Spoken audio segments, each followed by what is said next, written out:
los neutrófilos hipersegmentados. En cuanto a alteraciones del citoplasma, aquí ya más que nada debería ser en el borde del mismo, como por ejemplo las células peludas, o en sus granulaciones. Veíamos alteraciones en sus granulaciones, como por ejemplo lo que denominamos granulaciones tóxicas, en la anomalía del Reddish y del Rash, que cambian también las granulaciones. Después, contra los cuerpos de Dole, y por último, lo que eran las granulaciones de agua, que también eran granulaciones, ¿de acuerdo? Algunas granulaciones.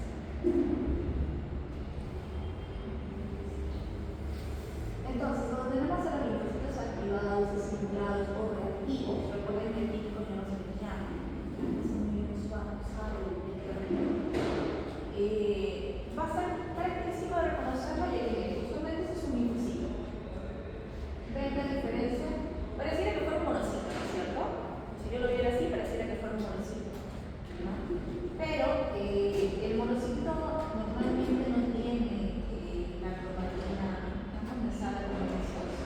El citoplasma no se desborda de esta manera, que es lo más característico. En los linfocitos reactivos, aunque no siempre, chicos, ¿no? Es lo que más se ve, pero no siempre el linfocito reactivo se desborda del todo. Cuando recién inicia no se ve eso. Pero si ves que está desbordado, pues vas a ver que todas la forma de las células que están alrededor, incluso se intensa una basofilia en el borde donde choca con las células que están alrededor. Como se puede ver por aquí, por ejemplo.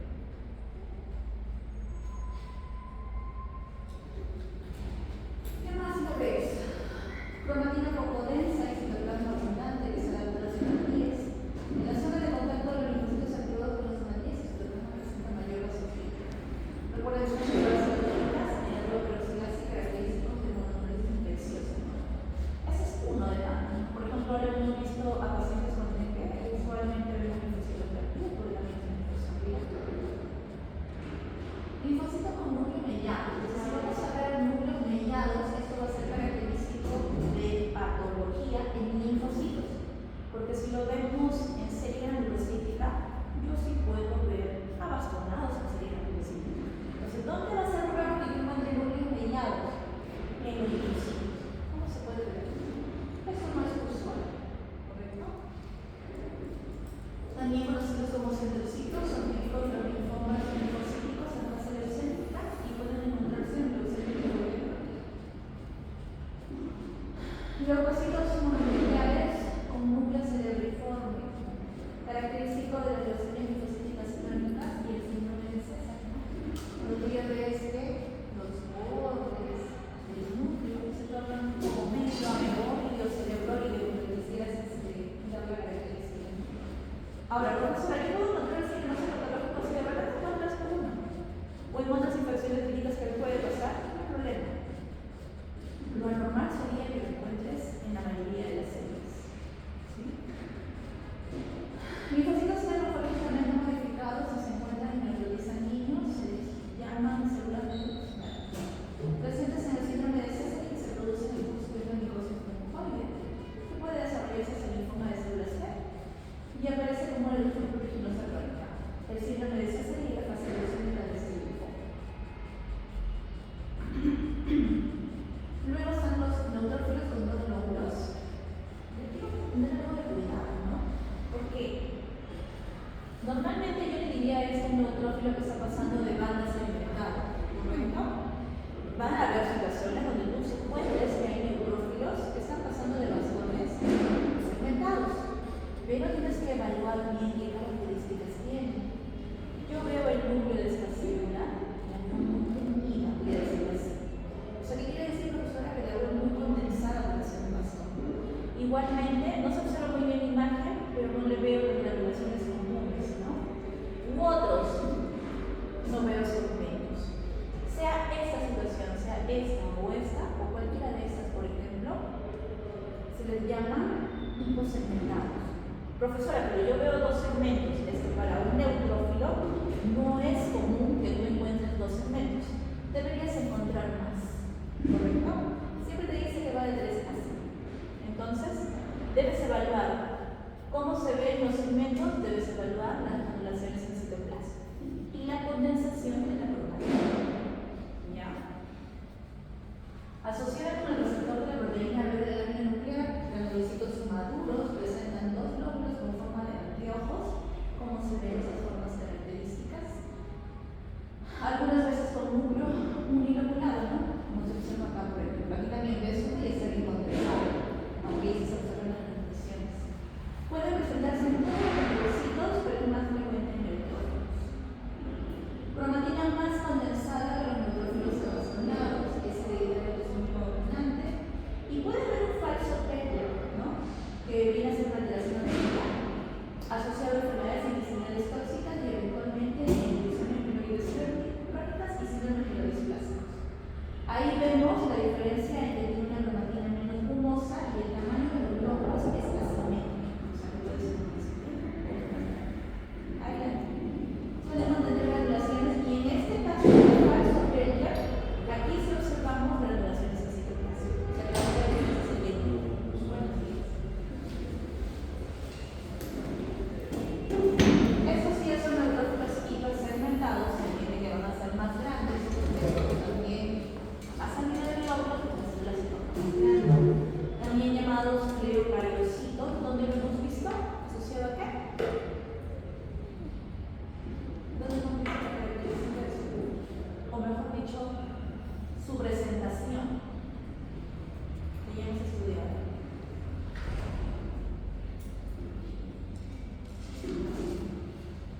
En las anemias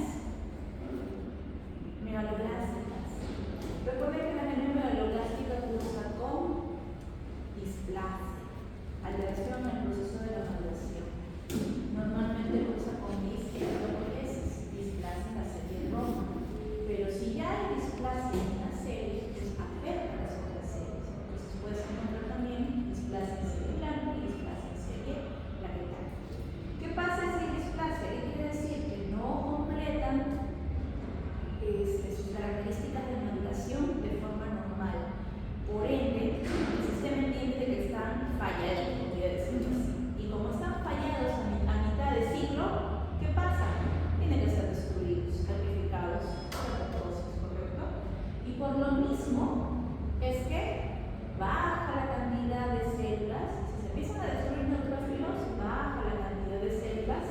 Y aquellos poquitos que sí logran madurar, tienen que durar más tiempo. Como tienen que sobrevivir por más tiempo, entonces se lobulan más. ¿Ya? Esa es la característica de los neutrófilos hipersegmentados. Por eso es que aquí les decimos desviación a qué? ¿Derecha o izquierda? Recuerda, si miramos hacia la pantalla, el proceso de maduración, desviación derecha o izquierda. Derecha. Derecha. Cuando te olvides, recuerda, mirando hacia la pantalla. Ahora vamos a ver relaciones en citoplasma, porque como mencioné, la mayoría de ellos son granulaciones, ¿no? O también presentando infusiones. Tenemos los tricoleucocitos, este sí, que es en el borde del citoplasma, las famosas células peludas, que si es olor prenemítico, pues adelante. Buenos días. Podemos corroborar haciendo nuevamente un FLOPIS y se observaría solamente en algunas células. Pero si no es así, se asocia con la tricoleucemia o leucemia de células peludas. ¿Qué más tenemos por acá?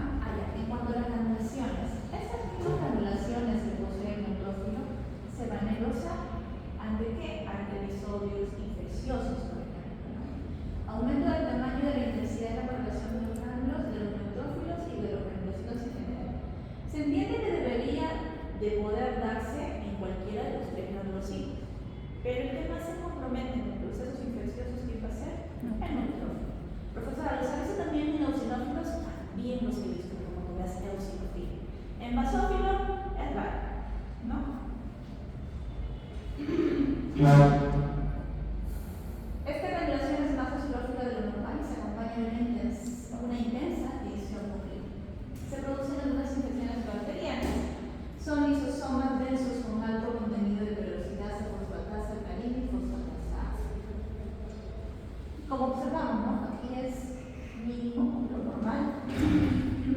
observa estas mismas granulaciones en rosado, por eso se tornan más azuladas. Ahora, ¿qué diferencia tendrán estas granulaciones tóxicas con la siguiente anomalía que es Brady? También son granulaciones, pero ¿por qué? Estas normalmente se sitúan sobre el citoplasma. Buenos días, ¿correcto? Pero estas de aquí abarcan toda la célula, tanto núcleo como citoplasma. Porque estas de aquí que son depósitos de mucopolisacáridos, por ende pueden cubrir toda la célula. Granulación muy acirófila de color lila púrpura en todos los nembrocitos y con frecuencia cubren el núcleo. Este, sin embargo, se tiñe más débilmente de núcleo. Estas células son altas en la división de velocidad y positivas con la tensión de paz, recordemos con el cicloquímico. Es una alteración hereditaria que puede asociarse a salud, con defectos en la osificación normal de los cartílagos y como les mencioné, es depósito de mucopolisacáridos líquidos. En el citoplasma de la mayoría de las células hay que hacer un diagnóstico diferencial con las granulaciones tóxicas, con estas, no te olvides. Entonces, si evaluamos morfológicamente un frotis, pues esta va a ser la característica, ¿no? Recuerden que en las granulaciones tóxicas tú vas a poder observar el frotis. Algunas veces vas a encontrar parte de las granulaciones encima del núcleo, pero es muy escaso, más la presencia de citoplasma. Mientras que en estas no te va a permitir ver. Se entiende que está encima del citoplasma. En el síndrome de Shiller-Higashi, estas son también afectan las granulaciones. Genética de transmisión autosómica recesiva, hay hipogranularidad.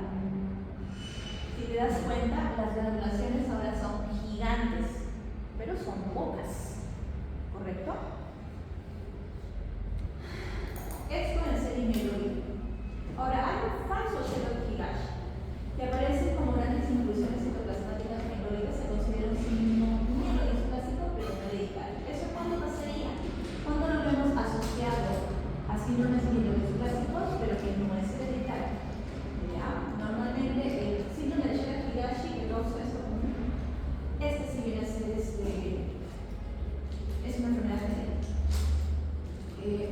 Existe fusión de vesículas y función lisosómica defectuosa en eutrófilos por una mutación, en este caso INIS, y causa alteración de la alimentación y función de fagolisosomas con formación de gránulos humanos. Así también va a ser sencillo de reconocerlo. ¿Por qué? Porque son varios gránulos de diferentes tamaños, escasos pero grandes. ¿Ya?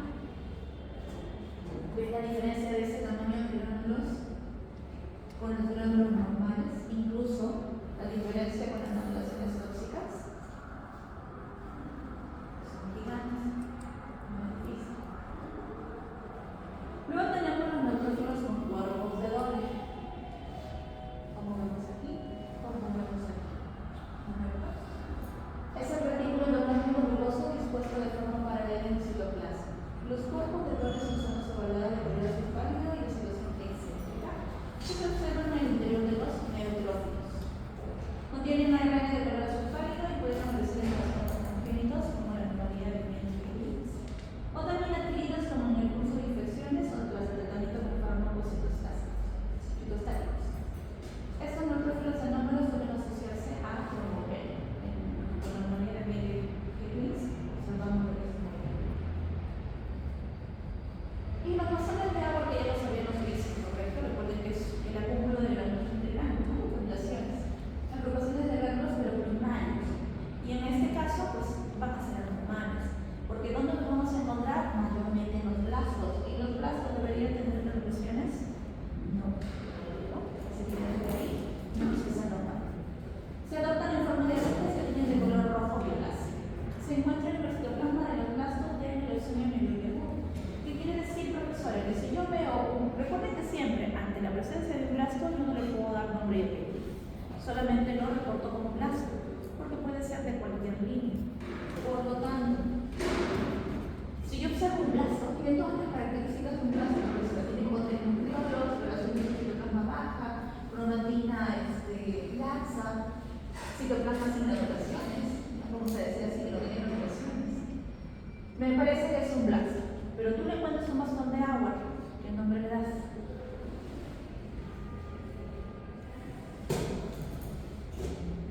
puedes reportar como mieloblasto, porque tienes la seguridad con la presencia de los bastones de agua.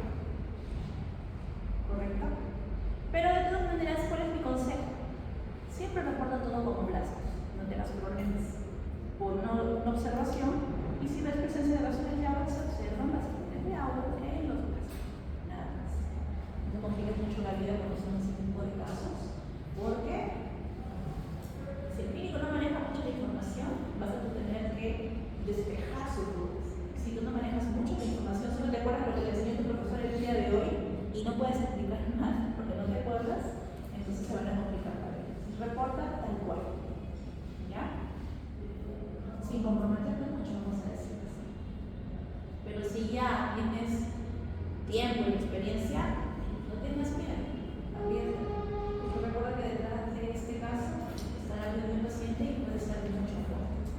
¿Ya? Solo lo digo para casos en que los pacientes se inician y todavía de repente tengan dudas. Las células Kerege que asocian con la eritematosa. ¿Qué vienen a hacer estas células? Ustedes se dan cuenta, son células que han inducido a otras, en este caso a otro núcleo, ¿no? Son leucocitos, pueden ser macrófagos, pueden ser neutrófilos, que han fagocitado el material nuclear de alguna otra célula, ¿no? El núcleo fagocitado siempre se va a posicionar en el centro y el núcleo de la célula se va a ir hacia un extremo, ¿no? Aparecen en la médula ósea y a veces también en sangre periférica de pacientes con enfermedad ósea. Antiguamente se hacía esta prueba de células cerebrales, pero ya no es, como no es específica, correcto, ya no es de mucho uso. Ahora hay otras pruebas también, para buscar ellos. Los granulocitos vaculados. Ojo, el día del examen yo puedo colocar la frente neutrófilo con propóleo, porque eso sí es una inclusión, ¿no? Tengan mucho cuidado. Y ustedes me van a tocar. Aparecen en infecciones graves. Las vacuolas suelen ser fagosomas en las que se ha vertido el contenido enzimático de los lisosomas. Puede ser también por exposición a fármacos como antibióticos o tóxicos. Y presenta vacuolas fagocíticas contra bacterias y ¿no? Lo vas a observar de esta manera, como espacios vacíos, ¿no? Solamente los puedo encontrar en el neutrófilo, los demás los puedo encontrar en monocitos. Correcto. ¿De acuerdo? Ya de los dos, ¿no? Neuromiosis. ¿A qué te parece esta imagen? Bueno, bien, chicos. Parecido a qué? A un neutrófilo. ¿Por qué? ¿Cómo se llama? Hipersegmentado. Hipersegmentado, porque polimorfo nuclear es normal, ¿cierto? Entonces, ¿cuál será la diferencia aquí?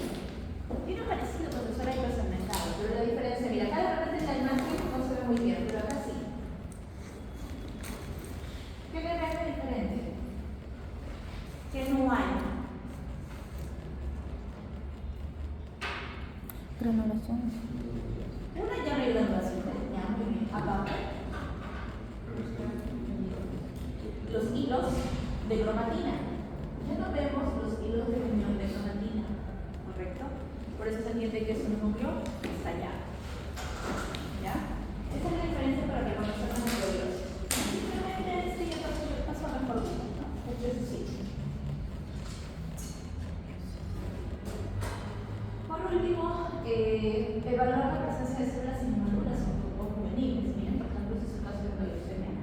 El día que tú hagas tu flotis sanguínea y encuentres esta cantidad de células diferentes, voy a decirlo así, ahí posiblemente ese es el caso de leucemia, solo que no sabíamos cuál, ¿no? La presencia de células inmaduras de la médula ósea sangre periférica siempre va a ser patológica. ¿Qué quiere decir? Células inmaduras. Recuerden que hasta el abastonado tienes un porcentaje normal en sangre periférica, pero del metamielocito hacia atrás, hasta el mieloblasto, no es normal que aparezcan en sangre periférica. Eso ya es patológico. No hay que confundir la presencia de precursores, células intermedias con los blastos. Hay que tener mucho cuidado. Porque ¿qué vimos? ¿Cuál era la diferencia de reacción leucemoide con leucemia?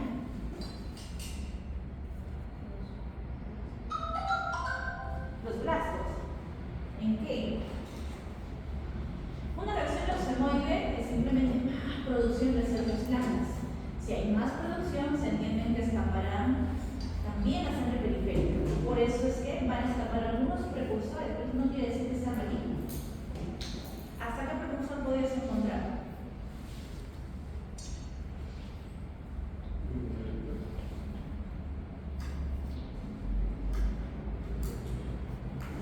Yo tengo que explicar esa pregunta.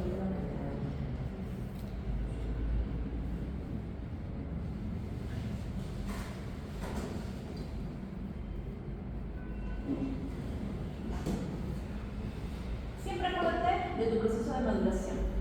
Si estás en tu célula madura, eso es lo que encuentras en sangre periférica. Hasta aquí en cierto porcentaje. ¿Se acuerdan hasta cuánto? Algunos te dicen 5%, yo te dije que manejamos 4%, más de eso no debe pasar. Pero si hay procesos infecciosos inflamatorios, vamos a decir patológicos, pero no neoplásicos, se entiende que tu organismo va a producir más y más y más. Y si produce más, es posible que salgan células inmaduras a sangre periférica, ¿correcto? Pero ¿hasta qué célula inmadura debe de salir, profesora? Si yo estoy aquí en el bastón, ¿quién va a continuar? Pues pueden salir megaminocitos, pueden salir hasta mielocitos. Hay que entender eso. No es lo mismo que salgan algunos precursores como estos, que son los que continúan después del bastón, a que salgan brazos. ¿Me dejo entender? Cuando tú ya veas presencia de brazos, eso sí es una alerta.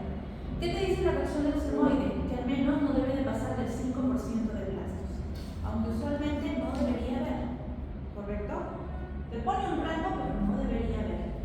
Si tú ya ves que empiezan a salir más precursores, incluyendo blastos, eso ya quiere decir que es patológico, posiblemente neoplásico. ¿Me dejé entender ahí? Miren la diferencia.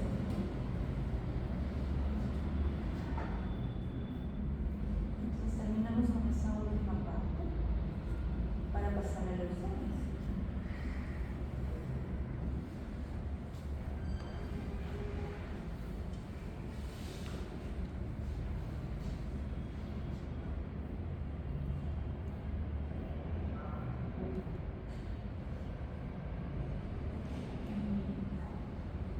Acá dice, aparición de precursores mieloides, incluso transmisión a promielocitos, mielocitos, metamielocitos y momento detallado.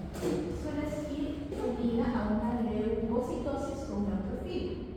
Respuesta regular a una infección, inflamación, neoplasia o leucemia mieloide crónica. Hay que ver qué caso, ¿no? Porque si es una infección, no van a salir pues precursores de los primeros, ¿no? Aparición de precursores eritroides, como son los eritroblastos, es por causa de origen extramedular, como en el caso de hemólisis intensa. Se supone que si hay mayor destrucción del glóbulo rojo, tu médula ósea tiene que compensar y empezar a producir. Es por eso que ustedes han visto en algunos códices que células no han visto eritroblastos, que han visto policromáticos, ortocromáticos, ¿correcto? Presencia de blastos, que son células muy inmaduras, que pueden pertenecer a una serie hematopoyéticas, como en el caso de las leucemias mieloides agudas, o por la presencia de células linfoides en diferentes estadios de madurez. Aquí sí ya habla de bastante inmadurez, ¿correcto? Aquí sí ya me preocupa. ¿Ya? Ok, vamos a ver algunas imágenes, como ustedes no la vieron, ¿no? ¿Qué célula es? Como que aunque no les voy a poner, aquí hay varias alteraciones. Sí les puedo poner un linfocito reactivo porque lo hemos aprendido, ¿ya? Pero de ahí otras alteraciones como granulaciones tóxicas, entre otras, no se las voy a colocar en el video. Ese es para su PC4. PC4 van a ser alteraciones linfáticas.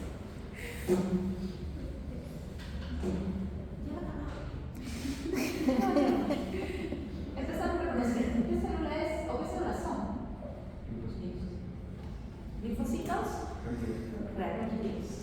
Una vez más, citoplasma desbordado. Este todavía no mucho, si han aumentado de tamaño, cromatina no condensada y miren la basofilia hacia el desborde. ¿Este qué es? Está más claro. Está desbordado. También es linfocito reactivo. ¿No es un mono?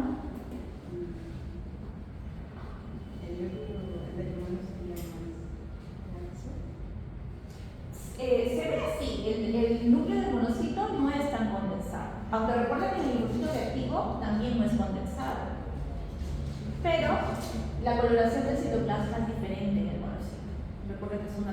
utilizarse. Y no se desborda, no tendría por qué desbordarse la célula. ¿Ya? Y los bordes también. En el linfocito, a pesar de que se ha aspirado, sigue siendo casi la misma forma, solo que alargada, mientras que el monocito no tiene forma nunca. Arriñonado. Puede ser arriñonado, puede ser abastonado. ¿Qué célula es? Célula L. Ya engullido, ¿no? ¿Cuál sería el núcleo? ¿Este o este? ¿Cuál sería el núcleo engullido? Este. Recuerden que se desplaza hacia la periferia el núcleo de la célula. ¿Lo me enseña la flechita? Dole. ¿Seguro? Dole. Bueno, De dole. los bastón de agua son como agujas. ¿Esos?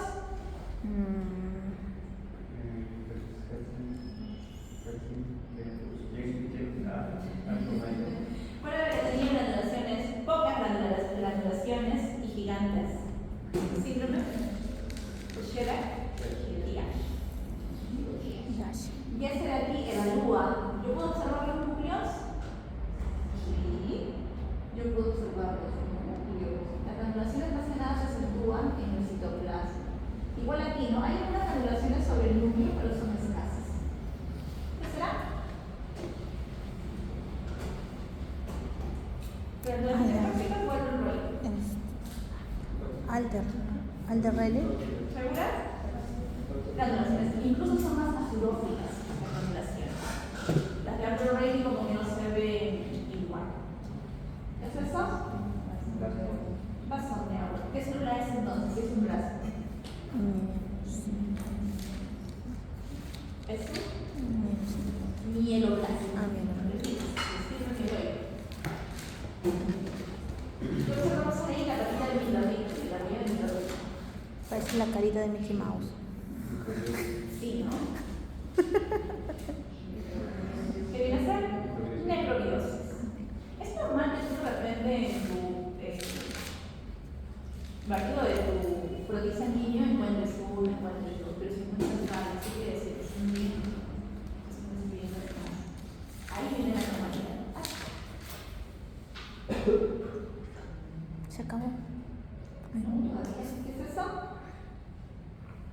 Dole también. Cuerpo, más clarito, ¿no? ¿Qué son estos? Célula peluda. Células peludas. ¿Qué son estos?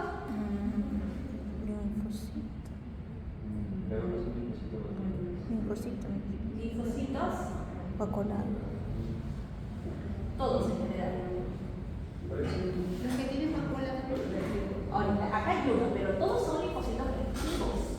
Solo que aquí el profesor yo encuentro uno con vacuolas. Cuando hay linfocitos reactivos todo puede suceder. Y no es normal que te encuentres vacuolas porque el linfocito no tiene esa función. Entonces, cuando ves reactividad de los linfocitos, todo puede pasar. Pero ojo, hay una patología.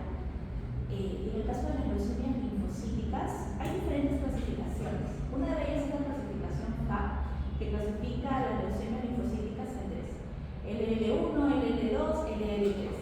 La LL3 se caracteriza por presentar vacuolas en el citoplasma de los linfocitos, pero lo verías pues en todos. Solo he mencionado tres tipos que son sencillos, no más. Pero acá no, acá son linfocitos reactivos. ¿Y esos son?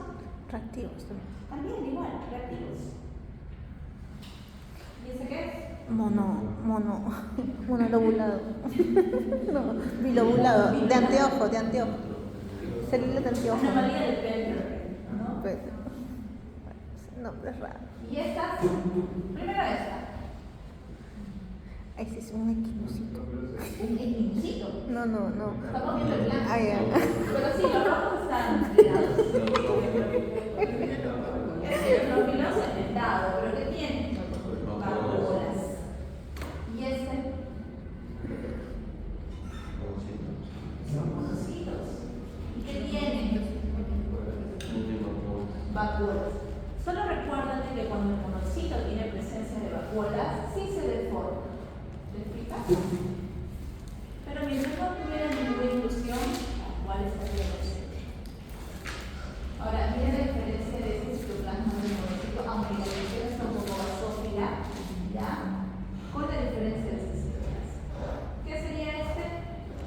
linfocito. Linfocito B. Reactivo. ¿Esta? Ese sí es Alder. ¿O no? Alder Rey. No, tampoco. Tóxico. ¿Y esta? O sí.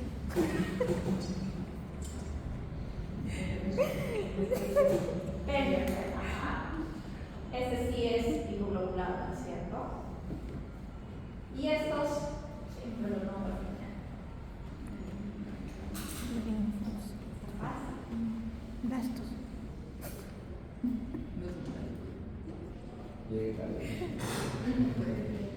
Estos son sencillos.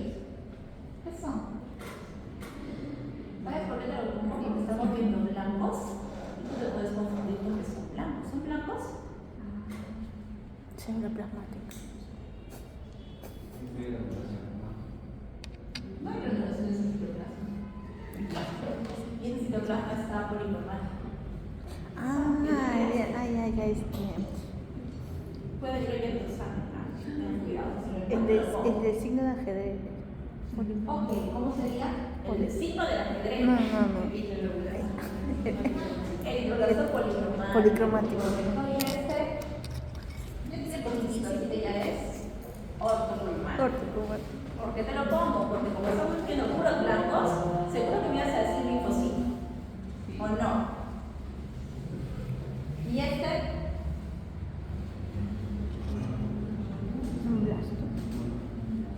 no, mira, no se ve tan bien, pero yo te lo mando a. Mira la escasez del citoplasma, la relación núcleo-citoplasma elevada. Esto nada más veo el citoplasma y esto, lo demás es núcleo. Y se ven los nucleólogos. Eso es un blasto. Es un blasto de línea roja, pero blasto, recuerda, no puedes decir que no veo blasto. Profesora, y para no confundirnos con el eritroblasto, o sea, ¿qué tenemos que evaluar? ¿El núcleo? ¿El tamaño? A ver, ¿qué te puedo enseñar con lo que es mi experiencia? Los núcleos, en el caso de la serie roja, para mí, por todos los que yo he visto, siempre los núcleos de la serie roja los voy a ver bien gordos. Esa es una característica que yo he aprendido de balón. Siempre. Ahora, siempre nos vas a ver como un huevo. Profesora, no el eritroblasto ni el eritroblasto basófilo, porque eso sí de repente es un poquito más difícil de poder distinguirlo. Pero el policromático y el ortocromático, yo siempre los he visto como que si fueran un huevito. Siempre el núcleo más céntrico, el citoplasma policromático, tú vas a compararlo con el eritrocito y prácticamente son iguales porque no hay granulaciones. La única diferencia es el color. Y es que es más grande nada más, ¿correcto? Y uno, el tablero de ajedrez es inconfundible. Y en el otro va a estar bien condensado. Lo vas a ver como un huevo frito, le digo yo. Solo que a veces vas a ver núcleos céntricos o lo vas a ver hacia un polo, porque ya va a ser expulsado. Yo te lo digo así como si ves así, ¿no? Yo te lo digo porque ya los años que tengo de verlo, ¿no? Es cosa de que lo veas constantemente. Ya, vamos a la otra.